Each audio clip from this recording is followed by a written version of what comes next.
안녕하세요. 베이직 큐티 스쿨 4주차의 강의를 이제 시작하려고 합니다.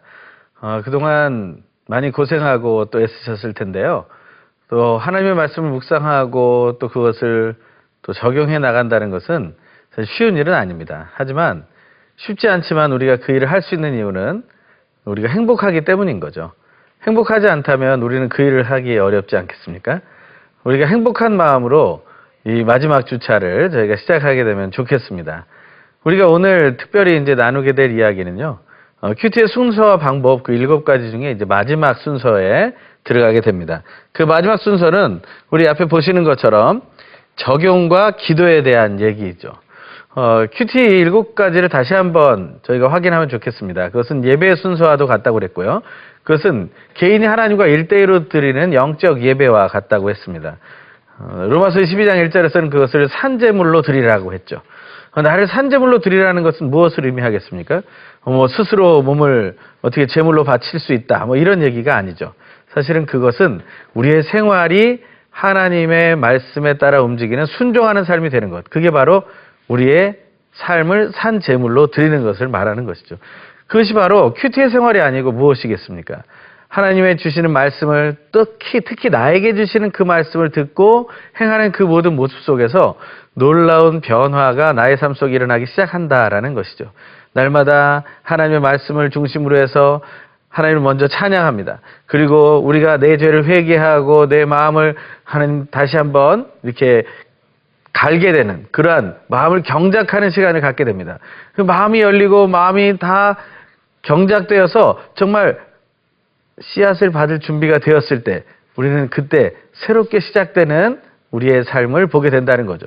그 안에서 그 기도를 통해서 우리는 어떤 과정으로 나아갑니까? 읽기의 과정으로 나간다고 했죠. 성경의 말씀을 읽어야 되는 것입니다. 저희가 계속해서 말씀드리고 있는 이 생명의 삶, 이 안에서 우리 가장 중요한 것은 그 본문을 읽는 것을 말합니다. 하나님이 주시는 말씀을 우리가 읽지 않고 그저 우리가 주변에 있는 내용들 또 혹은 제목이나 그 뒤에 나와 있는 말씀에 대한 설명이나 혹은 어떤 책자를 통한 예화나 또 여기에 나와 있는 또 한절 묵상 이런 것들을 보면서 내 큐티의 생활이 끝났다라고 생각한다면 그것은 큐티에 대해서 기본을 우리가 지키지 않는 것이 됩니다. 큐티의 기본은 무엇입니까? 오늘 주신 그 성경 본문에 충실한 거예요. 어느 날에는 성경 본문이 내가 정말 알 수 없는 본문이 나올지도 모르겠습니다.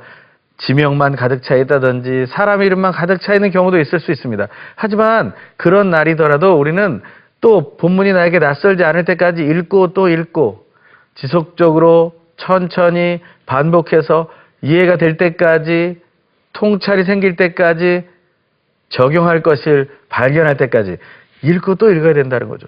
내가 또 그 등장인물의 어떤 한 인물이 되어서 그것을 읽기 시작한다는 거죠.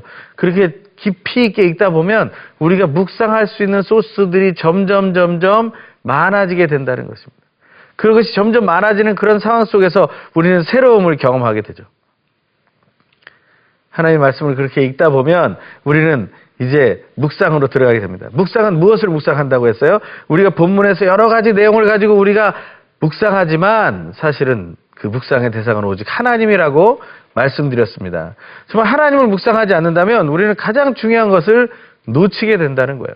우리가 하나님의 말씀을 통해서 하나님을 발견하지 못한다면 단지 나만 발견해서 무엇을 얻을 수 있겠습니까? 사실 우리가 가장 필요한 것은 하나님을 묵상하는 것이에요.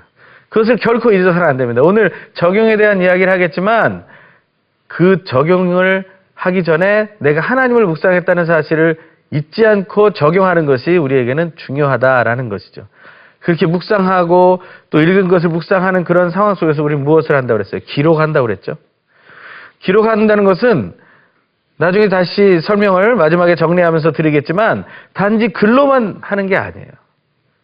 사실은 우리가 기록이라는 것을 처음에는 우리가 손으로 적는 작은 글씨, 파편 같은 그런 단어나 구나 깨닫는 명제들에서 시작하지만 사실 그 이상의 것을 우리는 기록을 통해서 보일 수 있다라는 거예요. 이런 것들을 우리가 생각하면서 우리가 4주차에 들어가게 됩니다. 이런 찬양으로 시작하고 기도로 회개의 기도와 겸손한 마음의 기도로 하나님께 나아가고 말씀을 받을 준비를 하고 읽기를 하고 그리고 묵상을 하고 기록하는 우리에게 다가오는 것이 무엇입니까? 그것이 바로 적용입니다.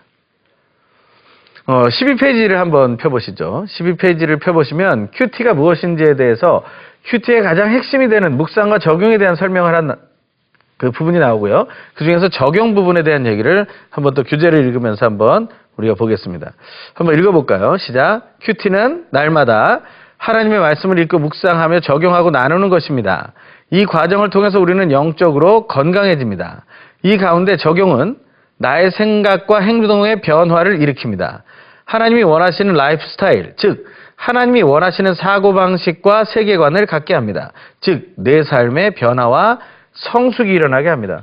우리가 큐티의 목적에서 처음 얘기했던 것처럼 큐티는 바로 내 삶의 변화를 가져오는 거예요. 근데 변화가 어떻게 일어납니까? 성숙함으로 일어나게 된다. 우리는 성장합니다. 하지만 성장으로 끝나지 않고요. 성숙하게 된다는 사실을 기억해야 됩니다. 우리 적용 옆에다 이렇게 한번 기록해 볼까요? 예수님의 제자가 되어 예수님과 함께 사는 것. 성경에서 적용이라는 것은 다른 것에 있지 않습니다. 오직 예수님의 제자가 되는 것이죠. 그리고 예수님과 함께 사는 것입니다. 예수님은 세상 끝날까지 내가 너희와 항상 함께 있을 것이라고 말씀하셨죠. 그 세상 끝날까지 함께 있을 것이라는 예수님은 그 말씀을 지키고 계신다는 거예요. 그러니까 우리가 예수의 증인으로 설 때 우리는 지금 내가 예수님의 제자이며 예수와 지금 함께 있다는 사실을 확신해야 된다는 것이죠. 그것이 우리를 적용하게 만드는, 또한 우리의 삶으로 그것을 드러내게 만드는 가장 중요한 이유가 됩니다. 이유가 없는데 우리가 살겠습니까? 우리가 어떤 일을 맡았을 때 그 직함이 해야 될 일들을 우리는 하게 돼 있잖아요. 그런 것처럼 우리는 어떤 사명을 받을 때 우리는 그 일들을 감당하게 됩니다. 제가 강의의 사명을 받지 않았다면 어떻게 여기서 강의할 수 있겠습니까?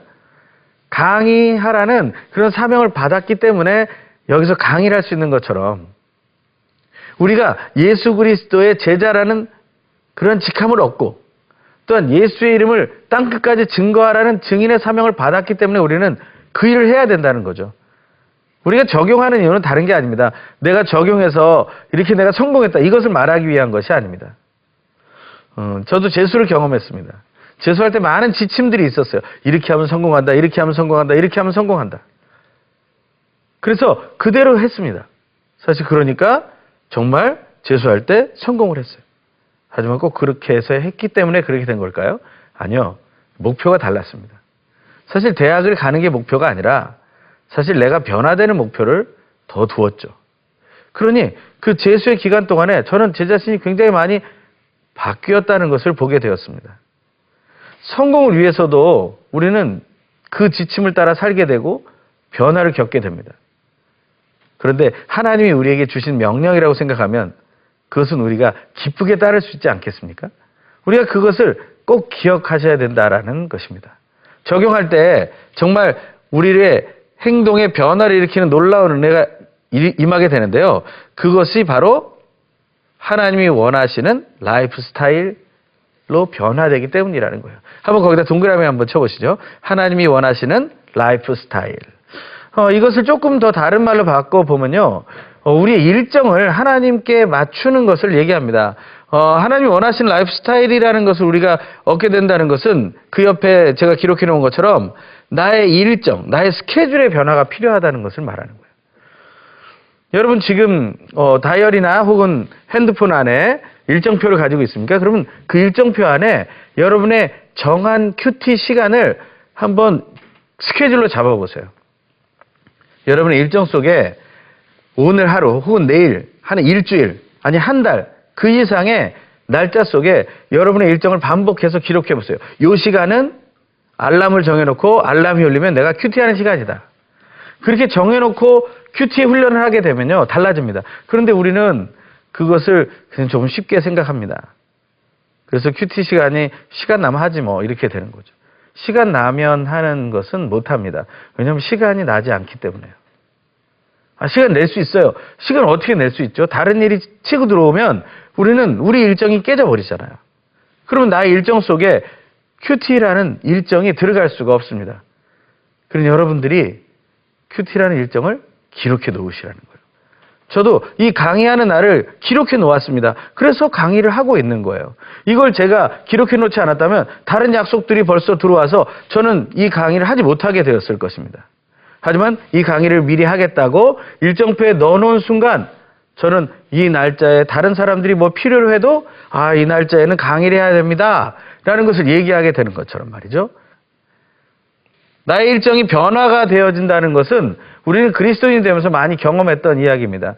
예수를 전혀 모르던 사람들이 주일에 와서 어디 예배를 드릴 수 있겠습니까? 주일에 벌써 주말에 어디 여행할 준비를 했을 것이고, 나는 주일이 아니라 일요일이었겠죠. 일요일에는 쉬는 날이고 내가 편안하게 늦잠을 자는 날이다 생각했을 것이고, 다른 사람은 방해를 받지 않고 내가 하고 싶은 대로 뭐 TV를 보든지 문화를 즐기든지 뭐 스포츠를 즐기든지 뭐 어떤 일을 해도 관계없는 그러한 정말 쉬는 날이라고 여기지 않았습니까? 근데 예수를 믿고 나서 주의를 지켜야 된다는 그 말 한마디 때문에 온 것입니까?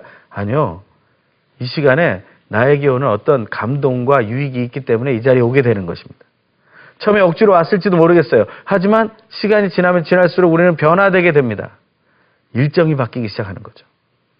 거기에 교회 안에서 사역을 하나씩 맡기 시작하면 그 사역 때문에 나의 일정이 어떻게 됩니까? 계속해서 내 일정은 바뀌게 되어 있는 거죠.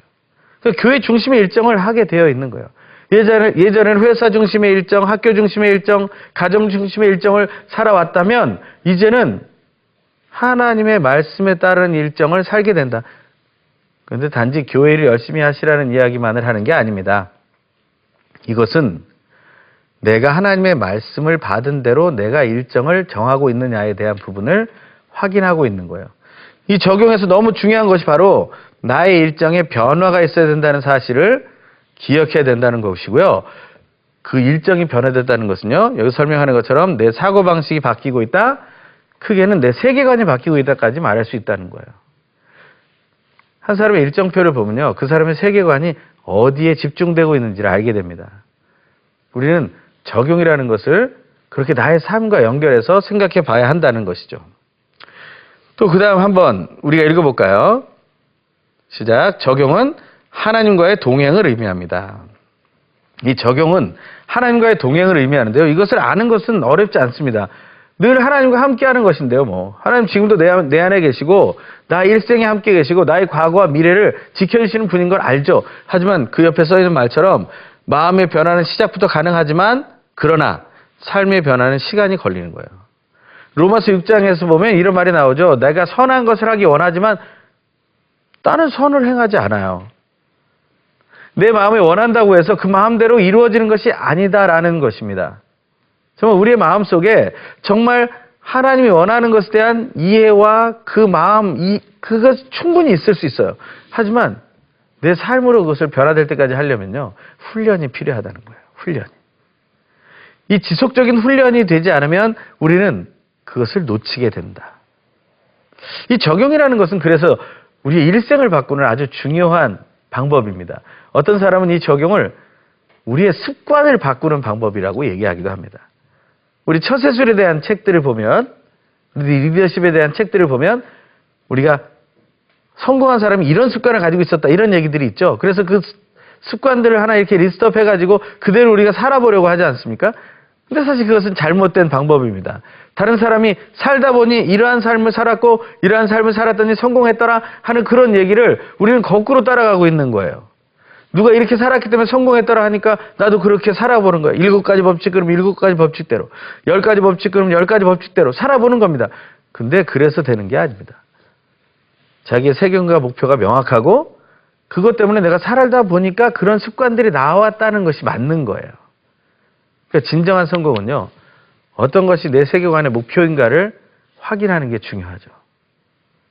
우리는 예수를 믿는 그리스도인들은 우리는 원대한 꿈을 가지고 있지 않습니까? 이 땅에서 끝나는 인생이 아니라 영원한 세상을 목표로 하고 있지 않습니까? 이제 그것을 우리는 늘 기억해야 된다는 거죠. 우리가 닮아가야 할 대상은 단지 이 땅의 어떤 위인이 아니잖아요. 그냥 세상에서 4대 성인 중에 예수가 있다고 해서 예수가 그냥 위인이라고만 생각하십니까? 결코 그렇지 않습니다. 그가 한 일을 우리는 닮아가고 따라가길 원하는 거죠. 그것이 바로 적용의 핵심이에요. 하지만 그 삶의 변화는 시간이 걸린다는 것 기억해 주시고, 서로 그래서 정죄하면 안 됩니다. 큐티를 나누지만 말을 할 때까지는 좋아요. 그런데 그 삶이 변화가 없다면 그를 위해 중보의 기도를 해줘야 됩니다. 내가 큐티를 나누지만 그래서 많은 것을 깨달았다는 것을 전파하지만 내 삶이 변하고 있지 못하다면 그것은 내가 중보 기도의 대상이 돼야 된다는 얘기입니다. 적용은 쉽지 않은 일입니다. 그 적용은 그래서 조금 더 나아가서 보면 이런 이야기를 담고 있는데요. 한 번 더 이 34페이지, 35페이지를 펴보시고요. 적용에 더 심화된 이야기들을 나눠보기를 원합니다. 한번 밑줄 긋은 곳을 한번 또 읽어보시죠. 시작. 말씀이 제시한 것에 순종하기 위해 내가 어떻게 변화되어야 하는가를 찾아내는 것이 적용입니다. 적용의 대상은 나입니다. 적용은 깨닫게 된 내용을 내 삶에 대입해 보았을 때 그 깨달음을 기준으로 내게 부족한 것이 무엇인지를 발견하는 것이며, 그러면 이제 어떻게 할 것인지를 구체적으로 생각하고 실천하는 것입니다. 적용이라는 것에 대해서 이렇게 좀 길게 설명을 해봤지만 결국에는 무엇입니까? 나에게 주어진 말씀을, 내가 묵상했던 것을 어떻게 하면 구체적으로 실천하고 드러낼 것이냐를 얘기하는 것이죠. 그런데 여기서 가장 중요한 포인트는 둘째 줄 중간에 나와 있는 적용의 대상의 부분입니다. 아까 묵상의 대상은 누구라고 그랬습니까? 하나님이라고 했죠? 그럼 적용의 대상은 누구겠어요? 나죠. 그런데 우리는 거꾸로 하는 큐티 생활을 많이 합니다. 나를 묵상하고 하나님께 적용시키는 거예요. 그래서 하나님께 내가 기도하고 하나님이 나의 기도를 들어주시지 않으면 하나님은 좋은 하나님이 아닌 거죠. 하나님 필요 없는 거죠. 항상 큐티의 그 묵상과 적용의 순서가 바뀌어지기 때문에 우리는 그런 문제를 경험하게 된다는 거예요. 하지만 오늘의 큐티에서 이 베이직 스쿨에서 얘기하고 있는 묵상의 대상은 하나님이고 적용의 대상은 나라는 것, 이것을 우리는 꼭 기억해야 된다는 것입니다. 그리고 내가 뭐 해야 된다는 거예요? 우리 구체적으로 생각하고 실천하는 것에다 동그라미를 쳐주시기 바랍니다. 내가 구체적으로 생각해야 되고 구체적으로 실천해야 된다는 거예요. 그러니까 그것을 내가 하지 않으면 안 되는 거죠. 근데 우리는 어떻게 원합니까? 하나님이 내가 대충 기도해도 구체적으로 생각하시고 구체적으로 적용해 주시기를 원하는 거예요. 왜냐하면 나는 부족하고 나는 연약해서 놓치는 게 많아요. 그런데 하나님은 완벽하신 분이잖아요. 그러니까 내가 한마디만 말해도 다 알아서 해주시는 거 아니에요? 그의 나라와 그 일을 구하라. 그걸 먼저 구하면 어떻게 됩니까? 모든 것을 너에게 더하시리라. 마태복음 6장 33절의 말씀을 가지고 이렇게 외치는 거죠, 하나님께. 그런데 하나님은 또 이렇게 말씀하십니다. 먼저 너희가 하나님의 나라와 하나님의 의를 구해야 되지 않겠느냐? 제가 구했잖아요. 하나님의 나라와 하나님의 의를 구합니다. 그러니 나를 채워주십시오. 말로만 하는 것이 아니죠. 우리의 삶 속에서 정말 하나님의 나라와 하나님의 의를 구하는 태도가 나올 때 그때 하나님 우리에게 더하실 것입니다. 우리는 그 사실을 기억해야죠. 그것처럼 적용은 내가 구체적으로 어떻게 해야 될지를 생각하고 구체적으로 실천해 보는 것을 의미합니다. 그럴 때 내 습관이 바뀔 수 있는 것이죠. 또 큐티에 대한 그 다음 문장을 한번 또 읽어볼까요? 시작. 큐티는 하나님의 뜻을 묻고 그분의 음성을 듣고 그 음성대로 선택하고 결정하는 것입니다. 이 큐티라는 것이 정말 적용으로 드러난다면 그게 기준은 하나님이셔야 되고 우리는 그 하나님의 뜻에 따라 결정하는 것으로 적용하는 삶을 살아야 된다는 것이죠. 그래서 어떻게 적용해야 하나요 하는 우리 아래에 나와 있는 질문을 보면요. 묵상의 내용을 통해서 내가 변화되어야 할 부분이 무엇인지 찾습니다. 라는 거예요. 그래서 내가 변화해야 할 부분에다가 밑줄을 그어주세요. 내가 변화되어야 할 부분이라는 것은 무엇을 의미합니까? 그것은 나를 깊이 생각해 볼 때 나오는 거죠. 그래서 묵상에서 보면 하나님만 생각하는 게 아니죠. 본문에 나타난 하나님을 발견해내고 본문에 나타난 나를 발견해서 이 하나님과 내가 서로 대화하는 거예요. 아까 투쟁도 하고 씨름도 한다고 그랬잖아요. 그러면서 그 안에서 내가 구체적으로 생각하고 변해야 할 것이 무엇인지를 발견하게 된다. 내 마음속에 아직 거짓이 많다. 그것이 발견되었다면 어떻게 해야 돼요? 그럼 내가 거짓을 버리는 것이 나를 변화시키는 거죠. 내 마음에 사랑이 부족한 것을 발견했다. 사랑 받기는 원하는데 사랑 주는 것은 싫어했다. 그럼 어떻게 해요? 사랑 받기만을 좋아할 게 아니라 사랑을 주는 삶도 내가 살아야 되겠다. 그럼 내가 어떻게 바뀌어야 되지? 생각하게 된다는 거죠. 내가 게으른 삶을 살고 있다. 그러면 그것을 깨달았다면 내가 어떻게 하면 이 게으름에서 벗어날 수 있을 것인가를 생각하게 된다는 것이죠. 이처럼 바로 내가 변화되어야 할 부분을 발견하는 것이 나에게 적용할 때 굉장히 중요한 요인이 된다는 것입니다. 이 요점을 잘 기억하셔야 됩니다. 내가 변화되어야 될 부분. 그래서 큐티는 하나님이 나에게 주시는 말씀을 듣는 것이라고 말하는 거예요. 다른 사람도 동일하게 성경의 말씀을 읽고 묵상하죠. 같은 본문을 가지고 묵상하지 않습니까? 생명의 삶을 가지고 묵상하는 전 세계의 독자들은 사실은 동일한 본문을 묵상하는 거예요. 하지만 내가 변해야 할 부분은 오늘 다른 데 있다는 거죠. 여러분 오늘 묵상을 통해서 어떻게 변화되어야 된다는 것을 배우셨습니까? 저는 오늘 큐티를 통해서 저는 이런 것을 깨달았어요.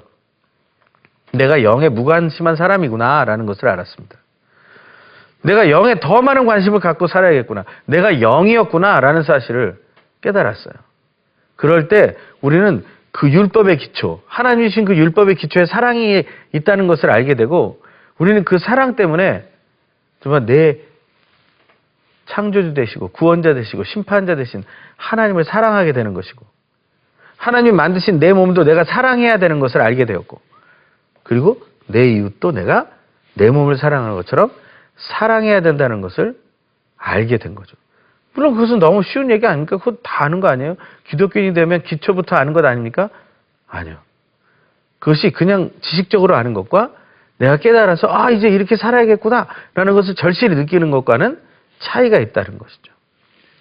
내가 변화돼야 할 부분을 찾기 시작하면 우리는 그것에 집중하게 됩니다. 이제 그것에 대해서 하나님의 말씀을 더욱 깊이 보게 되는 거죠. 적용의 대상이 나라는 사실을 기억할 때 우리는 그것을 알게 된다는 것이죠. 그 아래 보면 아래 세 가지 기준을 가지고 적용을 해야 된다는 거예요. 그게 뭐냐면 개인적이어야 된다는 거예요. 첫 번째. 두 번째는요. 밑줄 그어보죠. 실질적이어야 합니다. 실질적. 세 번째는요. 그 다음 페이지에 실현 가능해야 합니다. 이것을 3P라고도 얘기하죠. 그래서 영어로 거기 뒤에 나와 있는 거 보면 personal, practical, possible 이런 단어가 나옵니다. 그래서 이러한 것들을 통해서 우리는 적용의 기준을 알게 된다. 정말 개인적이어야 되고 왜냐하면 적용의 대상이 나니까요. 실질적이어야 하고 왜냐하면 구체적으로 생각하는 것이니까요. 또한 실현 가능해야 돼요. 왜냐하면 구체적으로 실천해야 하는 것이니까요. 앞에 나와 있는 우리 밑줄 긋은 것을 다시 한번 살펴보면 왜 이 세 가지 기준이 되는지를 우리는 명확하게 알게 되는 거죠. 우리가 한 가지 그래서 문장, 명제를 만들어낼 수 있습니다. 이 명제는 무엇입니까? 바로 하나님을 묵상하고 나에게 적용하라는 거예요. 한번 따라해 보시죠. 하나님을 묵상하고 나에게 적용하라. 예. 우리가 하나님을 묵상하고 나에게 적용한다는 이 원리를 깊이 생각할 때 우리는 하나님의 말씀을 읽는 기본이 달라지게 됩니다. 우리는 하나님의 말씀을 교양처럼 읽는 때가 있어요. 하나님을 내가 이렇게 몰랐구나. 그냥 이 정도 알았네. 대단한 분이구나. 그리고 끝나는 게 아닙니다. 하나님을 깊이 묵상해야 돼요. 하나님 왜 이렇게 하셨을까? 하나님의 마음을 더욱더 알아야 합니다. 그 사랑의 마음을 기억해야 합니다. 그것을 우리가 알게 될 때 우리는 나에게 적용하는 삶을 우리는 찾아낼 수 있다는 거예요. 그런데 우리는 어떻게 합니까? 하나님을 깊이 묵상합니다. 그리고 나서 다른 사람에게 적용하려고 하는 거예요. 그건 큐티가 아니라고 그랬죠? 큐티는 뭐라고 했습니까? 특히 오늘의 큐티의 첫 번째, 하나님이 나에게 주시는 말씀을 듣는 것이라고 했어요.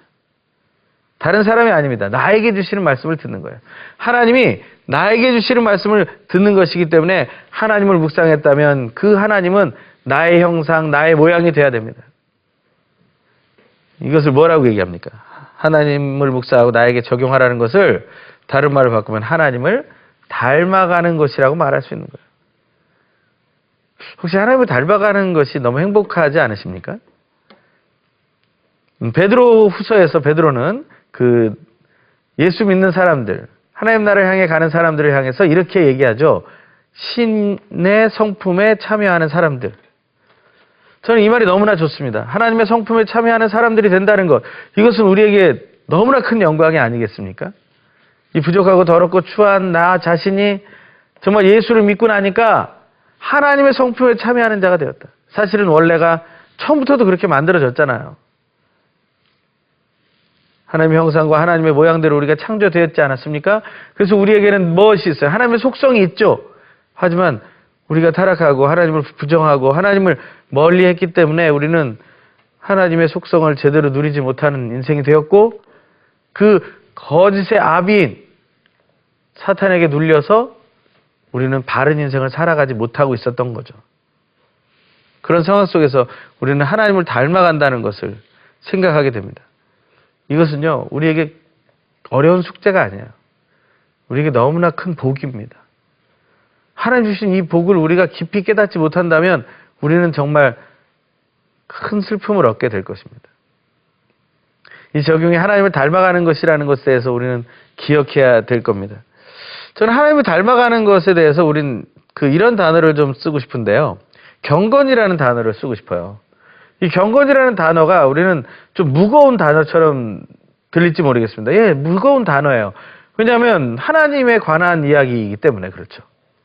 근데 이 경건이라는 단어가 우리에게 사실 너무 어렵게 다가옵니다.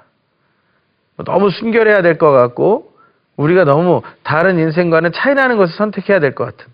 맞습니다. 바로 그렇죠. 하지만 조금 더 쉬운 단어로 우리가 한번 생각해 보기 원하는데, 저는 경건에 대한 여러 가지 단어가 있겠지만 그 중에서 이런 단어를 좋아합니다. God likeness. 하나님처럼 됨이라는 거예요. 이 하나님처럼 된다라는 것이 우리에게 주어진 복이라는 거죠. 하나님이 된다는 것이 아닙니다. 그것은 잘못된 것이죠. 그것은 또 하나의 교주를 만들어내는 것일 수 있습니다. 하지만 하나님이 되는 게 아니라 하나님처럼 된다는 것, 하나님을 닮아가는 것이 경건이라면 우리는 한 걸음 한 걸음 하나님과 더 가까이 가야 한다라는 그러한 희망과 감사가 생기는 거죠. 하나님을 묵상하고 나에게 적용할 때 우리는 결국에 하나님을 닮아가게 되는 기쁨이 있다는 사실을 기억하면서 우리는 이 적용을 우리 삶 속에 해야 된다는 것이죠. 적용이라는 것을 우리가 하게 될 때 우리는 적용에 대해서 잘못된 예들을 우리는 좀 알아야 됩니다. 우리 교재에 나와 있지 않지만 적용이 잘못된 첫 번째는요, 해석만 해놓고 그게 적용인지 아는 거예요. 본문을 여러 번 읽죠. 이해가 될 때까지, 또 통찰이 생길 때까지, 또 적용할 내용이 있을 때까지 막 읽습니다. 그러다 보면 어떻게 해요? 그 읽기가 깊어질수록 묵상이 깊어지고 또 기록한 내용이 많아지고, 그러면서 우리가 어떤 것을 느낄까요? 아, 이제 됐어. 나는 변했어. 근데 거기선 사실은 해석의 단계밖에 안 된다는 거죠. 귀납적 성경 연구를 하는데 보면 관찰, 해석, 적용이라는 단계가 있죠. 근데 적용하지 않고 해석만 하고서 끝난 걸 적용이라고 보는 경우가 많다는 거예요. 많은 사람들이 설교를 듣기 은혜 받았습니다 라고 말할 때 대부분이 이 적용을 하겠다는 결심을 얘기하는 게 아니라 하나님의 말씀을 해석하는 것이 나에게 감동이 됐고 그 단계에서 나는 머물고 싶습니다 라는 거죠. 이것은 꼭 어떤 것과 같으냐면, 변화산에 올라가신 예수님께서 베드로와 야고보와 요한과 함께 계시고 그때 놀랍게 변형이 되시죠. 모세와 엘리야와 만나서 예수의 별세할 것을 얘기하시면서 서로가 이렇게 깊이 있게 하나님의 구원의 역사를 말씀하고 계시는 그 상황 속에서 베드로가 뭐라고 말합니까? 뭐 다른 제자들도 마찬가지였을 거라고 생각합니다. 여기가 좋사오니라고 말하죠. 이제 그것이 해석에 머무는 단계라는 겁니다. 우리가 하나님의 말씀을 읽고 묵상하고 나서 내 마음에 찔리는 것이 있었는데, 내 마음에 찔리는 것이 있었음에도 불구하고 나는 그것을 놓쳤다 라고 말한다면 그것은 잘못된 적용의 예라고 할 수 있습니다. 두 번째는 말씀과 무관한 적용을 하는 것입니다. 물론 말씀에 나와 있는 내용을 따라 할 수 있습니다. 하지만 전체적인 맥락과 전체적인 해석이 없이 그냥 말씀을 그냥 내가 감동받은 대로 사는 거예요. 예를 들면 예전에 요한복음 마지막 부분 있죠. 디베랴 호숫가에서 예수님과 제자들이 다시 만나고 또 오른쪽에 그물을 던져서 153마리의 물고기를 잡고 베드로가 물에 뛰어들어와서 막 예수님을 향해 달려가는 그런 장면이 나오죠. 그때 예수님 뭐하고 계십니까? 부활하신 예수님이 제자들을 위해서 고기를 굽고 계시는 거예요. 그러면서 그들이 아침밥을 먹은 후에, 조반을 먹은 후에라는 말이 나옵니다. 근데 어떤 분이 그 본문을 같이 다 묵상하고 나서 자기가 적용할 걸 발견했다고 얘기하더라고요. 그게 뭐냐? 그래 물어봤더니 이분이 이런 얘기를 합니다. 아침밥을 꼭 먹어야겠다. 어떻게 보면 조금 맞는 말 같지만 어이가 없죠. 지금 그 본문이 아침밥을 꼭 먹어야 된다는 것을 적용하라고 주신 말씀은 아니지 않습니까? 물론 예수님이, 부활하신 예수님이 그 제자들을 사랑하는 마음에 그 아침밥을 같이 만들어주고 먹는 그런 과정, 그 친밀한 과정에 대한 얘기가 감동이 왔을 수는 있습니다. 하지만 내가 적용해야 할 것이 아침밥을 먹어야 되는구나. 그것은 다른 의미의 적용이라는 거죠. 하나님의 사랑을 깨닫고 우리가 정말 그 말씀을 본 후에 나도 나가서 아침밥을 못 먹는 사람들을 돌봐야겠구나라고 생각했다면 오히려 더 그것이 바른 적용이 될지 모르겠습니다. 물론 내 자신이 다른 사람을 너무 희생을 해서 내 자신을 돌보지 못했기 때문에 나는 아침밥이라도 먹어야 되겠어 이렇게 생각한다면 그것은 또 다른 얘기가 될 수 있겠죠. 하지만 그저 막연하게 꼭 장난으로 묵상한 것처럼 그 깊이 없는 얘기를 하게 되면 그것은 적용이라고 말할 수 없다. 또 이런 우리는 적용을 봅니다.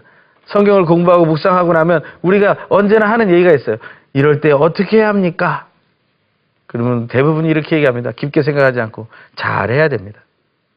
이 잘 살아야 됩니다. 이것은요, 말씀과는 무관한 적용이라고 보면 되는 거예요.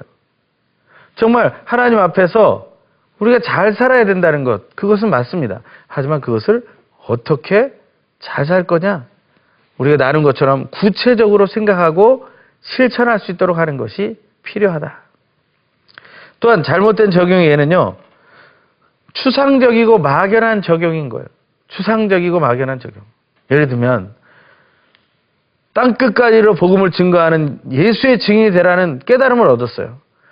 그러니까 어떤 생각을 합니까? 혼자서 땅끝으로 혼자 가고 있는 거죠. 내가 나중에 돈을 벌면 저 땅끝 오지에 가서 내가 복음을 전하는 사람은 될 것이다. 물론 미래의 비전이 될 수 있겠습니다. 미래의 꿈이 될지 모르겠습니다. 하지만요, 내일 큐티에서 그 말이 안 나오면 또 그 마음이 바뀔 수 있다는 거예요. 큐티는 매일 하는 거라고 그랬잖아요. 우리가 설교 한 번 듣고 뭐 집회 한 번 해서 결단의 기도를 한 게 아니잖아요. 그러니까 매일매일 지나가는 적용 속에서 그냥 그럴듯한 적용을 써놓고 끝나는 경우가 너무 많다는 거죠. 내가 오늘 할 수 있는 것, 이것을 해야 되는 거예요. 나중에 돈 벌면 할 수 있는 것, 이런 것은 추상적이고 막연한 적용이 되는 것입니다. 또한 적용 중에 어떤 게 잘못된 겁니까? 무리한 적용. 하나님께 모든 것을 바쳐라 하는 구절을 묵상했어요. 그러니까 내가 모든 것을 바쳐야 되는구나. 정말 그래서 그럼 어디다 바치지? 나의 전 재산을 털어서 바칩니다. 아니, 빚을 져서 바칩니다. 내가 언제까지 이것을 갚겠습니다. 보증을 서서 바칩니다.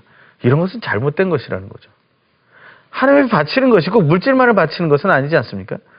내가 아직 드리지 못했던 시간이 있다면, 내가 드리지 못했던 태도가 있다면 그것을 하나님께 드리는 것이 먼저 바치고 정확하고 실천 가능한 적용이 아니겠습니까?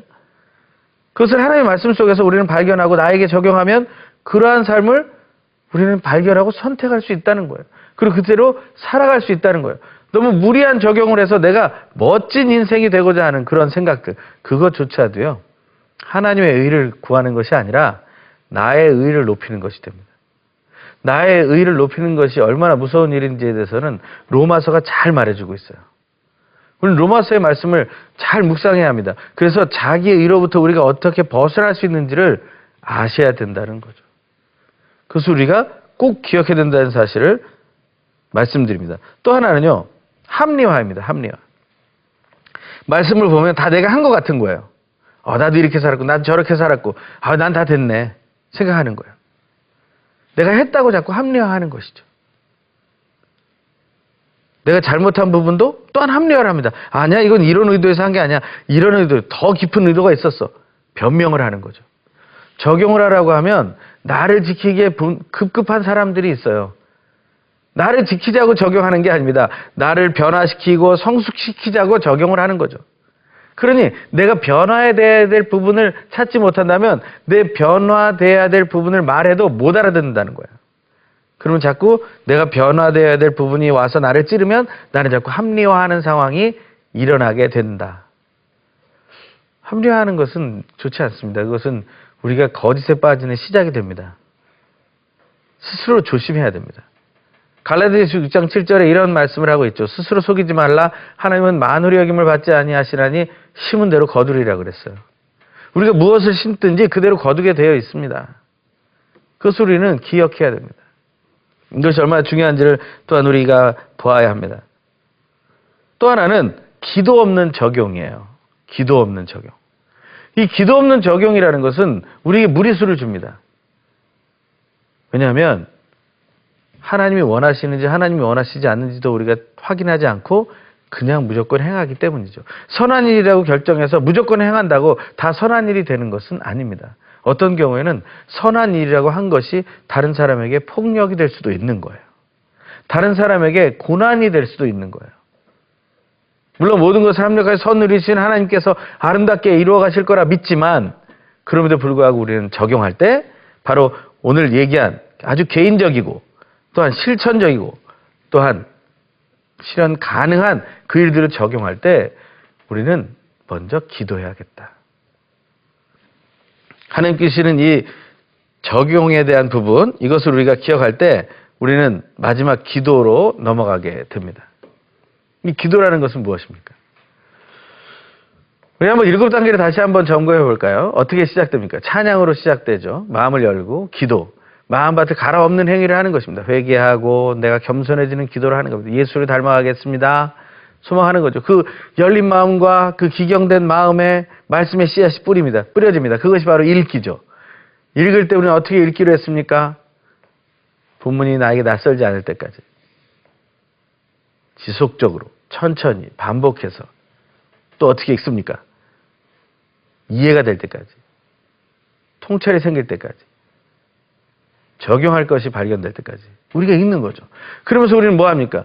그 말씀에 나타난 하나님을 묵상하는 겁니다. 그 말씀에 나타난 하나님을 묵상하는 거예요. 하나님을 묵상하기 위해서 나도 찾아냅니다. 그래서 하나님과 깊이 있는 대화를 나누는 것이죠. 그러면서 그 안에서 나타나는 모든 감동의 파편들을 또한 두려움의 파편들을 적는 것입니다. 그게 기록이죠. 그것을 기록하고 나서 우리는 적용하게 되는 겁니다.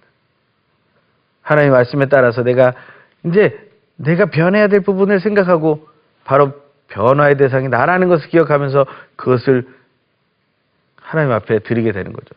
그런데 그것이 정리가 되고 나면 이제 진짜 나가서 적용하기 전에 저희가 잘못된 적용의 마지막이 기도 없는 적용이었잖아요. 그러니까 기도를 하고 나가야죠. 그러니까 우리는 마지막에 기도로 이 7번째 마무리가 일어나게 된다. 저희가 한번 밑줄 그으면서 또 읽어볼까요? 성령님의 인도하심을 따라 매일 큐티한 내용 속에서 주님이 말씀해 주신 내용을 붙들고 깊이 기도하면 새로운 결단을 하게 됩니다. 우리가 깊이 기도한다라는 것이 중요해요. 이것은요, 하루 종일 기도하셔도 됩니다. 그날 큐티했던 것, 묵상했던 것, 그리고 적용하기로 결심했던 것, 이런 것들을 깊이 있게 기도하는 시간이 주어지는 것이죠. 기도하면서 큐티가 끝나는 게 아니라 사실은 삶으로 시작되는 것입니다. 그래서 우리는 어떻게 기도해야 됩니까? 하나님께 감사의 기도를 드리는 거예요. 하나님 얼마나 감사합니까? 하나님이 나를 사랑하시고 나를 지켜주시고 나를 돌봐주시는 것이 얼마나 감사해요. 하나님께 감사의 기도를 드리고 두 번째는 하나님이 나에게 주신 은혜를 지킬 수 있게 달라고 기도해야 됩니다. 왜냐하면 우리가 은혜 쏟아버린다는 얘기가 있지 않습니까? 우리가 예배 시간에 막 은혜 받았는데 문 열고 나가는 순간 은혜를 쏟아버리는 거예요. 서로가 비판하고 또 다투기도 하고 힘든 거예요. 우리가 어떤 상황 형편 속에서도 이 은혜를 지킬 수 있게 달라고 기도하셔야 돼요. 오늘 받은 감동을 내가 지켜갈 수 있게 도와주십시오. 오늘 받은 은혜가 나를 살리게 해주십시오. 말씀을 듣고 또한 묵상할 때는 내가 생명을 살리리라. 내가 서로 사랑하게 해서 화평케 하리라. 내가 거짓과 싸워 이기는 진리의 빛을 드러내리라. 결심하고 나갔는데 나가자마자 마음이 쪼그라들기 시작한다면 그것이 얼마나 안타까운 일이겠어요. 그러니 기도 없이는 사실 적용도 없다는 것이죠. 적용의 삶은 없는 거예요. 적용의 삶이 없으면 우리의 습관은 바뀌지도 않을 것이고 우리의 일정도 바뀌지 않을 거라는 거죠. 우리가 생각할 때 이 은혜를 지킬 수 있도록 기도하는 것은 너무 중요한 기도입니다. 이 은혜를 지킬 수 있는 기도, 이것을 날마다 하기 원하고요. 중보의 기도를 서로 하게 되기를 간절히 소망합니다. 그 다음은요, 내 삶에 적용할 내용을 실천할 수 있게 해달라고 기도해야 됩니다. 용기가 필요하죠, 용기. 용기가 필요할 때 주신 성경의 말씀이 있죠. 그래서 바로 격려입니다, 격려. 격려라는 말은 encourage라는 말이 있죠. encourage라는 영어는 사실 용기라는 말이 그 안에 들어있는 거예요. 용기가 있고 그 용기를 그 속으로 불어넣어 줄 때 상대방이 격려를 얻게 되는 것입니다. 용기가 나에게로 들어오는 것. 그것이 우리에게 얼마나 중요한 것인가. 우리는 사실 우리가 깨달은 말씀을 실천하는 것이 중요한데요. 이것을 해결하기 위해서는 우리가 정말 용기를 내야 될 때가 너무나 많습니다. 우리가 그냥 쉽게 변할 수 있는 것이라면 얼마나 좋겠어요. 하지만 원수를 사랑해야 되고 나를 핍박하는 자를 위해 기도해야 되고 어렵고 힘든 사람, 나도 어렵고 힘든데 어렵고 힘든 사람을 찾아가서 구체적으로 돌봐야 되고 그러한 일들, 다른 사람을 하지 않아도 내가 해야 되는 일들이 많이 있다는 것을 발견하게 될 때 우리는 용기가 필요합니다. 쉽게 상처받는 모습으로는 우리가 이러한 삶을 살아갈 수가 없습니다. 우리는 실천할 수 있게 해달라고 기도해야 됩니다. 이를 위해서 우리가 할 수 있는 방법들은요, 구체적으로 하나님께 기도하는 거예요. 감사의 기도도 구체적으로 드리는 겁니다. 내가 받은 복들을 세어보아라 하는 찬송가처럼 내가 받은 복을 세어보면서 감사의 제목을 드러내는 거예요. 그럴 때 하나님이 주신 감동을 얻게 되고 그 은혜를 오래 기억하게 되고 그것을 기억하기 때문에 내 속에 생겨나는 용기를 가지고 하나님 앞에 나아갈 수 있게 된다는 것이죠. 또한 이런 기도의 방법이 있습니다. 성경 말씀대로 기도하면 응답을 주신다는 확신을 우리가 가지고 있는 거죠. 요한일서 5장 14절에 보면 그를 향하여 우리가 가진 바 담대한 것이 이것이니 그의 뜻대로 무엇을 구하면 들으신다고 했어요. 그러니까 하나님의 말씀이 하나님의 뜻 아니겠습니까? 그 하나님의 말씀대로 우리가 기도하면, 믿음으로 기도하면 그대로 응해 주신다. 그것을 기억하면 본문을 통해 받은 기도 제목 한두 개를 기도문으로 만들어서 써보는 거죠. 그래서 그 기도문을 읽어가는 것입니다. 그것이 나에게 이루어지기를 소망하면서 읽어나가는 것이죠. 이것이 바로 기도로 마치게 되는 7단계 마지막이 되겠습니다. 이처럼 큐티를 어떻게 하는지에 대해서 우리가 이제 살펴보게 되는데요. 이제는 우리가 나아가서 진짜 큐티를 하는 게 중요하죠.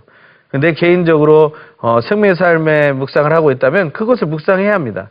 나는 생명의 삶은 아니라 다른 걸 하겠다 그러면 말릴 수는 없습니다. 하지만 성경의 본문을 꼭 보고 묵상을 해야 된다는 것 기억해 주십시오. 이런 묵상의 생활은 어떻게 하면 잘할 수 있을까요? 큐티를 잘하는 비결에 대한 얘기를 하고 있는데요. 사실 큐티를 잘하는 비결이 어디 있겠습니까? 말한 그대로 매일 하나님과 교통하는 것을 너무나 행복하게 여기고 그것을 실천해 가면 되는 것이죠. 하지만 오늘 교재에 나와 있는 내용을 한번 살펴보면 타인에게 큐티를 소개하고 권면하라는 것입니다. 저는 큐티 강의를 하면서 오히려 큐티에 더욱더 깊이 있는 사람이 된 것 같습니다. 큐티에 대해서 더 매력을 느끼게 된 사람이 맞는 것 같습니다. 오히려 타인에게 큐티를 소개하고 권면하는 시간을 갖고 여러분들이 이 베이직 교재를 가지고 함께 강의할 수 있는 정도가 된다면 그것은 여러분들에게 큰 의미가 되고 큐티를 잘하는 비결이 된다라는 것을 말씀드립니다. 또 하나는 늘 하나님을 닮아가기 위해 적용하라. 다시 말하면 하나님을 묵상하고 나에게 적용하니까 내가 하나님을 닮아가게 된다라고 말하지 않았습니까? 그것이 큐티다. 큐티의 결과다. 열매다라는 사실을 우리가 기억해야 된다는 것이고요. 성경에 대한 균형 있는 훈련이 필요하다라는 거예요. 그것은 뭐냐면 아까 말한 대로 큐티 본문만 읽고 끝나는 게 아니라 정독과 다독이 필요하다. 또한 기도의 생활이 필요하다. 이런 것들을 얘기하는 거죠. 신앙생활의 균형이 성경에 대한 균형 있는 훈련으로 나가게 된다. 그리고 말씀에 항상 귀 기울여는 겸손함이 필요하다. 이것은 우리가 읽기 이전에 마음밭을 갈아엎는 행위에서 나오지 않습니까? 우리의 마음은 옥토같이 보이지만 늘 바뀔 수 있는 거예요. 길가처럼 돌밭처럼 가시덤불밭처럼 바뀔 수 있어요. 그렇기 때문에 우리가 언제나 그것을 다시 돌이켜 봐야 한다라는 것을 얘기하는 거죠. 겸손함이 그렇게 인도하는 것입니다. 그 다음은 자신을 객관적으로 보고 생각할 수 있는 태도가 필요해요. 너무 주관적으로 생각하다 보면 어떻습니까? 아까 잘못된 적용의 예 중에 합리화가 있었죠. 자기 합리화를 하다 끝나는 거예요. 자기 속에는 선한 게 없다는 거예요. 그리고 끝나는 거예요. 하지만 사도 바울은 그걸 발견했지만 거기서 멈추지 않습니다. 그것에 멈추면 자기에 의해 사로잡히게 되는 것이죠. 그 다음에 공부가 아닌 삶의 나눔이라는 것을 기억해야 된다는 거예요. 큐티를 나누는 것은요. 공부를 가르치는 게 아니에요. 지식을 얘기하는 게 아니에요. 자기의 변화된 삶을 또 하나님이 나에게 주신 그 사랑의 모습을 내가 실천했던 이렇게 더 사랑하게 되었다는 것을 나누게 된다는 것을 말하는 것이죠. 끝으로 적용에 대해서는 반드시 실천해야 된다. 이것을 우리가 꼭 기억해야 된다는 거죠. 적용하려고 한 것에 대해서 우리가 흐지부지 넘어가면 안 됩니다. 해석으로 끝났어도 안 됩니다. 반드시 실천해야 된다는 것, 그것을 기억해 주십시오. 어떻게 보면 굉장히 이론적인 얘기 같지만 우리의 삶 속에서 그것을 이뤄나가면 큐티를 정말 잘하는 비결이 될 수 있다는 것을 하나 말해주고 있는 것이죠. 빌립보서 4장 11절에 13절의 말씀을 같이 한번 보도록 하겠습니다. 같이 읽을까요? 내가 궁핍함으로 말하는 것이 아니니라 어떠한 형편이든지 나는 자족하기를 배웠노니 나는 비천에 처할 줄도 알고 풍부에 처할 줄도 알아 모든 일 곧 배부름과 배고픔과 풍부와 궁핍에도 처할 줄 아는 일체의 비결을 배웠노라. 내게 능력 주시는 자 안에서 내가 모든 것을 할 수 있느니라. 우리가 하나님 앞에서 진짜 믿는다면 적용할 수 있습니다. 하나님의 말씀대로 살아갈 수 있습니다. 그걸 실천해 보십시오.